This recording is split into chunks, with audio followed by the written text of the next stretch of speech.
Okay, so here's just a little bit of me yapping about problems in Chinese martial arts. I've seen a couple people talking about problems in traditional martial arts, and I've been meaning to make this rant, sorry, for ages. Um, I've been doing various Chinese martial arts, in and out, on and off, and maybe not trained, definitely not trained as diligently as I should. I'm not, uh, but I've been doing it for around 15 years, getting closer to 16 at this point, on and off. So I've seen a lot of what training looks like. I've had four different teachers at this point, two of them online, two of them in person. And this means that I have a pretty good idea of what tends to be taught and what isn't taught and how it's taught. And two criticisms of Chinese martial arts show up from people who like Chinese martial arts and are usually being charitable. Their criticism is no sparring or not enough sparring or not hard sparring. And that's valid, but it's not the only problem. The other one that I'm just going to get out of the way beforehand, the people who hate on Chinese martial arts, it's just all bullshito. It's a fake martial art. Okay, but right, if you think it doesn't work, why doesn't it work? Because a technique works or doesn't work based on two things. One is body mechanics, also physics. Physics, body mechanics, and also timing. So either the problem is that the strike isn't biomechanically sound, so it's not, right, it is like in Wing Chun, they punch really small, and those punches seem like they shouldn't be powerful. I don't really think a lot of them are, right? A lot of them do seem to just kind of be arm punching. That's a huge weakness. Or potentially it's an issue in footwork. Wing Chun also has a lot of issues with footwork. Someone can prove me wrong on that, but or it's potentially too slow or too telegraphic. Now, do some of those problems exist in some Chinese? And again, I'm not a big Wing Chun fan. Maybe if I met someone who's really good, they'd completely change my mind. But I think this is a problem in a lot of how Wing Chun is taught, is you have very limited footwork. But remembering that China has almost 900 distinct recognized styles, you're not going to find the same problems in all of them. And it's a little bit silly to think that all of them have really any of those problems badly enough that you couldn't effectively use it. Now, would any one of them be an ideal striking style for elite competitive combat sports? No. I mean, really actually, rule sets make styles. This is why MMA striking is not really boxing or Muay Thai. Why kickboxing under international rules is different from Muay Thai. Why Muay Thai is different from international kickboxing because they allow the clinch but they score differently. Also, why Lethwei, which allows headbutts and really only counts you as a win for knockouts, is a different style. Like rule sets make styles.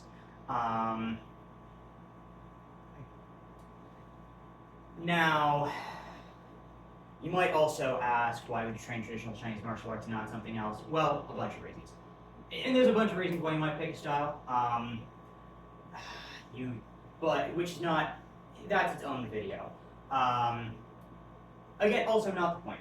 So, really, actually, there's going to be styles, even traditional styles, that are viable, though, that would at least be functional. Are they ever going to be the number one choice in competitive styles? Probably not. Combat sports, it turns out, work well as combat. Like most of the styles that are successful in MMA were combat sports with an active professional talent pool before the UFC got started. Brazilian Jiu-Jitsu is the only exception to that, really.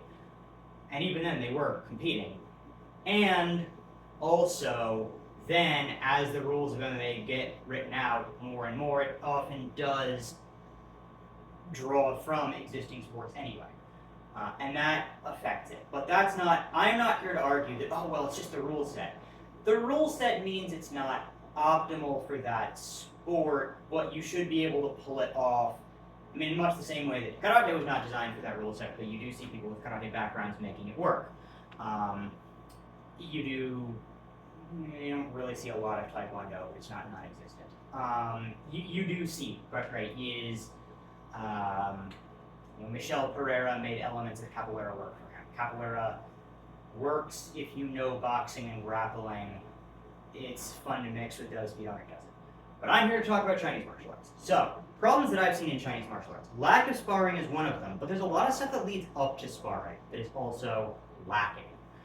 One of them is a focus on, so the way that most Chinese martial arts classes work is they teach you the form, right? You learn the form, whatever the form is, whether that's a Tai Chi form or Bagua or what have you, and then you pull moves out of the form and you drill them, which is nice and all, but, and this actually is getting into, I mean, first of all, you should be spending more time on just some basic stuff, and I'll get to that before that. This is a bit disorganized. So one of the issues with that is, well, actually, one of the issues is a lot of moves that are in a form are counters. And to pull off a counter, right, it kind of goes, okay, well, we start from in this position. Now, if you're dealing with a clinch counter, and you're like, coming in, sliding off, okay, sure, you can just start in the clinch, right? Or if you're starting in we're starting the clinch, come in, like that works. I've been doing a lot of upper leg. So, another one is, okay, we're clinched up. I'm going to go for the leg. I'm going to go for the other leg. Boom. That kind of thing.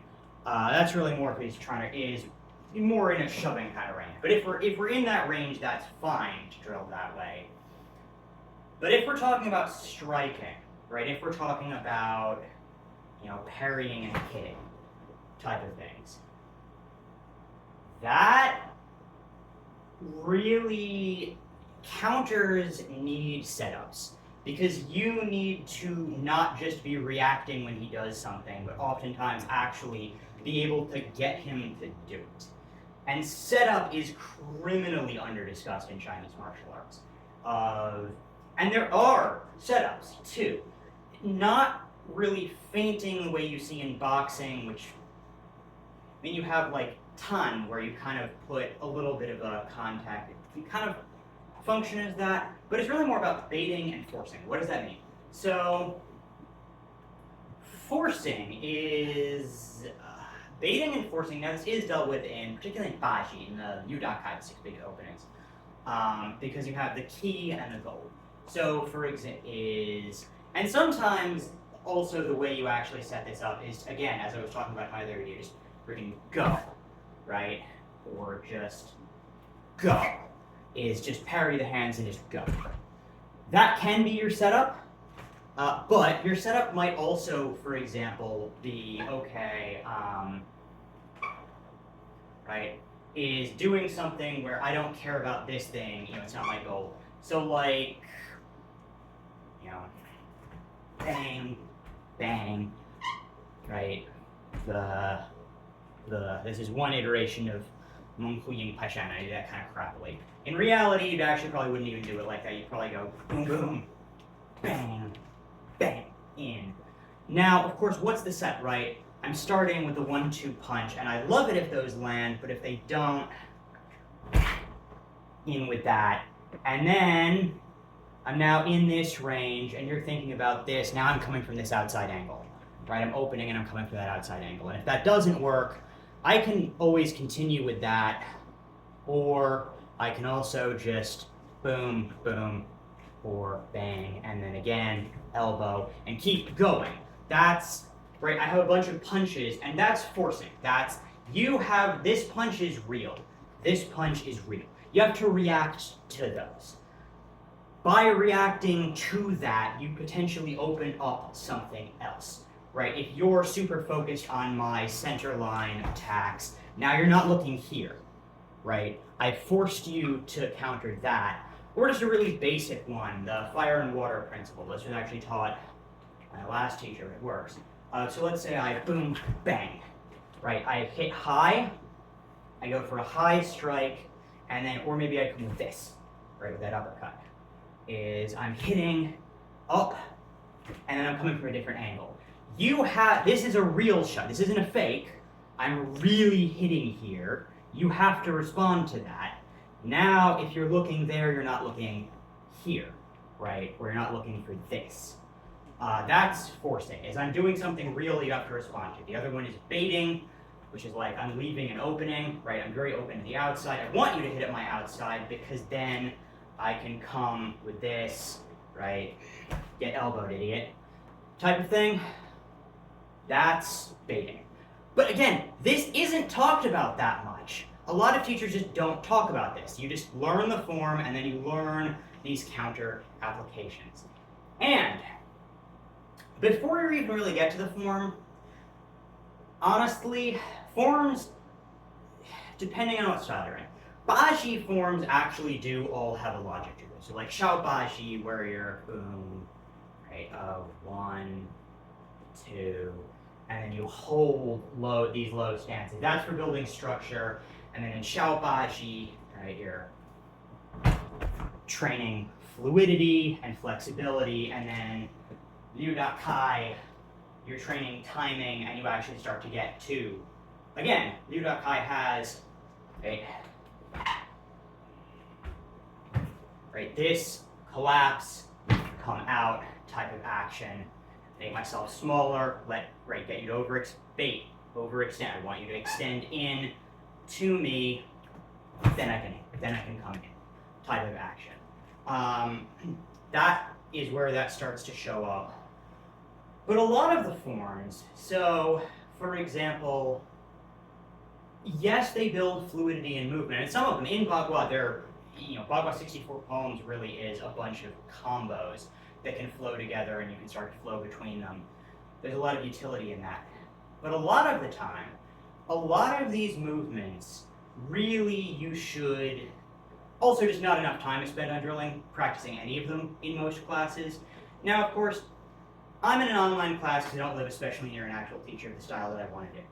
That limits my sparring ability, but I know that in his in-person classes he does sparring because I've seen footage from people who are in those in-person classes. They're actually pretty good sparring stuff. That is important. But you need to work setup. You need also to work on basics. When I say basics, basic stances, basic combos, basic footwork. Because yes, they'll have you do footwork drills, and they'll teach you, okay, this is your horse stance, and this is your bow stance, and right, twisting stance, and this. What are all of those for? A lot of the time you're just taught to do the stances and do the footwork drills, and no one ever explains why you do it, right? Why would you walk this? Well, you're getting angles. If you want to be a bit faster, right, or I might be going type of deal. But you need to learn that. You need to learn and you need to drill that, and you need to drill it with intent, not just doing, this is actually saying in Chinese martial arts, but a lot of people don't do it, of practice as if you have an opponent in front of you, right? Practicing with the expectation of I'm parrying and moving, I want to type of deal. Or like, pu shui. Why do you do pu shui? Well, because in reality, I'm probably not actually going down this low unless I'm going for a leg takedown. But what I am doing actually is flexibility, but then I'm actually coming in long, trap the back foot, and then possibly attack the upper body, coming around. There's a bunch of things I can do from there. But you should really be learning why any of these stances exist when you learn the stance probably. Is what is it for? What is the stance? What is it for? Otherwise, it's just a drill. You should really explain immediately. Okay, pu shui. Pu shui is training you. It's training flexibility. It's also training you to come down so that you can come in with an attack to them. Or mabu, right? In a fight, this is essentially jab crossing. You might also step around with this and get angles. And also slip, by the way, because we do have slips. Right? Type thing. That's one of the reasons you have that footwork is angling. Or why would you, this stance, right? What is that for? Or this is your ready stance. Is how often do you see someone just go, okay, this is the ready stance, and then from here, okay, this is what your basic footwork is, or this is how you're going to do your basic evasions. Also, what are your basic defenses? What are your basic attacks? Here's some basic combos. Here's how you actually do them from there. So, like, if I'm here, right, I can defend like this, right? Tiger strokes head, tiger strokes head. If it's like, if I'm parrying a jab, cat washing face, that's what that is. Or if I want to be something with wider, I can wave hands in clouds. Now, cloud hands can also be like a joint lock type thing, but most basic is just this. Like again, and then bop, bang. Get palm struck, idiot. But again, that stuff, just the basic, right? Okay, we're gonna, okay, get used to parrying, get used to defending, get used to like, this kind of thing, evading and moving in those stances. That is also underemphasized, and you need that, and then you need you need that, you need to train setups, and you need all of that stuff before arguably you start doing free sparring. Like, you need to work on those things to then build into sparring. Forms are great for a lot of things. People in combat sports look down on them, they have a lot of use. Again, each Baji form has a purpose, whether that be structure and endurance, whether it be fluidity, whether it be actually ingraining a bunch of basic combos and training you in timing and ingraining a bunch of basic combos and setups into you, which is weirdly the third or fourth form you'd learn, but whatever. Right, whether it be the types of combos that you're learning in Baguajang and disorienting your opponent type thing, they have a lot of use. And also, martial arts is not just about fighting. Fighting is great. Fitness, also a great thing you can get out of it. Because realistically, being fit is you're gonna need to be fit, right? That's useful every day. Knowing how to fight is useful once in a blue moon. Also, the fact that it is meditative, the fact that it's a mindful exercise, that has a lot of benefits, psychologically and physically. My first teacher, my first class, I was learning Tai Chi from Patrick Fanas back when I lived in Greensboro, where I no longer live. That only tells you where I'm not. One of the students was an audiologist. She was actually talking about how watching the hands while you're moving your weight tunes the inner ear, and that's actually something they train in. That's a benefit to the forms. We shouldn't ignore that. However, if we want to be a fighting art and not just a meditation and a health art, which the meditation and health benefits are fine, like, there's nothing wrong with doing Tai Chi primarily for health, although in my view, if all you want is health and meditation, just do a Qigong class, because that's easier and simpler than Tai Chi. That's not the point. That's its own video that I'm going to make at some other juncture. But if we're going to be a martial art, if we're going to actually be a serious fighting art, we need to have these things. We need to drill right from the beginning when we're learning stances. Why are these stances used? Okay, this is the stance, we're going to practice the stance, this is what the stance is for. Maybe not start, you don't want to start with sparring, because also a lot of what Chinese martial arts has, one of the things that it has that gets ignored a lot is the body mechanics. The way that we train for explosive power, that's something that is actually incredibly useful. The structure that it trains, the way that we learn to do a lot of these takedowns that don't take a lot of strength, yeah, those takedowns might not be the be-all end-all in a ring fight, but they work on most people, and if you can get it, it's great. Those are super useful things, but to make this stuff work, you do need to practice, using it, and you do eventually need to practice using it with resistance. I wouldn't start people practicing against resistance, because if you start beginners off doing it, A, they're not going to have the mechanics down, and they're not really going to have the background to make it good, and you're potentially actually enforcing bad habits if they don't know the movements well. And also, if they don't understand what they're doing, there's a decent chance, especially if they start hard sparring, they're going to actually get hurt, and that's done. But you should at least, as you teach a move, also teach what is this for. You should be teaching, when you're teaching stances, you should be teaching what the stance is for. If there's a footwork drill, okay, this is what this drill is doing. This is when you use this. Okay, this is your ready stance. This is, right, these are defenses from the ready stance. This is how you respond to a bunch of these things. Then you should be drilling those things. And then you should be drilling, okay, these are some basic combos, right? This is some basic punches. This is how you start setting these things up. And you should start that much earlier. And that, along with, okay, as you learn the form, this is the application of this move. We're going to drill the move, but we're going to drill the move from already knowing the application. Now, of course, the exact order in which you do things also depends on how much time you have in class, because if the class is fairly short, then you probably want to just get people with the move and then, okay, next time I'm going to show you the application. But you should have that. As you learn a move, you learn the application so you can train it.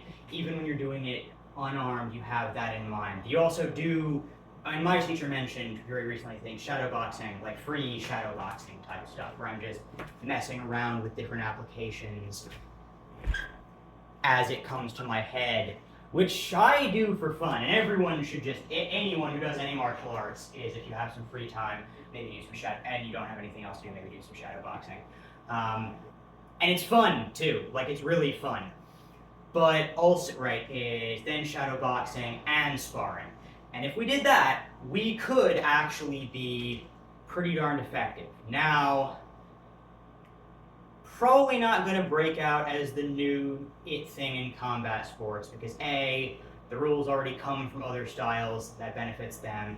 B, until there are professional competition leagues for Chinese martial arts that you could then transfer from into mixed martial arts or other sports, there's going to be a lag behind, because really actually when you look at it, most high-level combat athletes either started in a combat sport with the style for it, or started in a different combat sport and then jumped over. And that's something that Chinese martial arts does not have a professional competitive circuit, aside from like Sanda, but Sanda is also kind of a synthetic style that is a bunch of Chinese stuff and a bunch of non-Chinese stuff. It's a whole thing. I'm not gonna go into that, but yeah, those are things we really need to work on. Oh, another thing before I go. I said that the mechanics are really important in Chinese martial arts. That's true. And I don't have a problem with philosophy in martial arts, right? Bagua is about continuous movement and continuous change.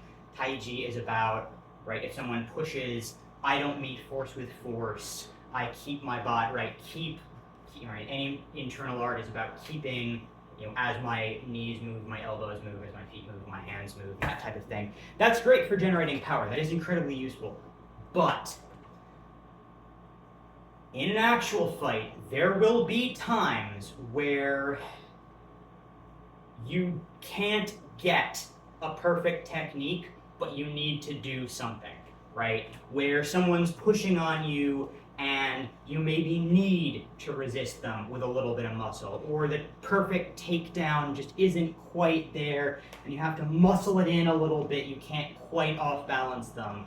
Or your punch isn't going to be as, right, you're not going to want to do this because you don't have the room to do it, is you might, and you need to be willing to accept that while you should always try and get it as perfect as possible, in reality, if you get it 90% of right, as long as it works, then it works. And again, the goal should always be to do it perfectly every time, but sometimes that perfect takedown, like that perfect throw or that perfect punch just isn't there, and you just have to do something a little bit sloppy, and you need to make peace with that. And that's another thing. So if we actually work through that, if we get that, we're, again, until we have a professional competitive league, we're not going to break out onto the combat sports scene, realistically. But you could absolutely see some very serious fighters if we trained, like if we got more focus on, okay, how do you use the basics? What are they for? Why are you doing this drill? When would you do this drill? What's this stance for? What are the basics from, what's your basic defensive stance? Now here's some basic defenses from your defensive stance. Here's some basic combos. Here's some basic setups. Now, and we're gonna do some, all right, do some shadow box. Okay, now go do some shadow boxing with that. Okay, now we're gonna start doing some light sparring. Okay, we're gonna start doing a little bit of harder sparring, not a huge amount, because realistically speaking, more of your sparring should be light than should be heavy most of the time. You need to spar hard occasionally just because you need to be used to getting hit and being a little bit scared, but you don't start off with that, nor do you do that most of the time. So yeah, if we started doing that, you'd start seeing a lot more confident fighters coming out of Chinese styles. Those are deficiencies that I see regularly.